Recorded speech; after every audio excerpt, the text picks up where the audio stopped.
కావిళ్ళు మోసి మోసి భుజాలు కాయలు కాచిన నా రైతు సోదరులారా, మీకు స్వాగతం చెప్పనా, శుభం పలకనా, ఏం చేయండి? 100 ఏళ్ల బానిసత్వం తర్వాత మన దేశానికి విముక్తి లభించిన రైతు దారిద్ర్యానికి విముక్తి లభించలేదని చెప్పనా?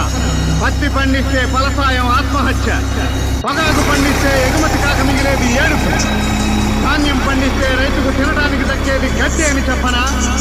అన్నదాత రైతుకు ఆ నికృష్ట పరిస్థితి నుంచి విముక్తి కలిగించడానికే ఈ అఖిలాంధ్ర రైతు సదస్సు.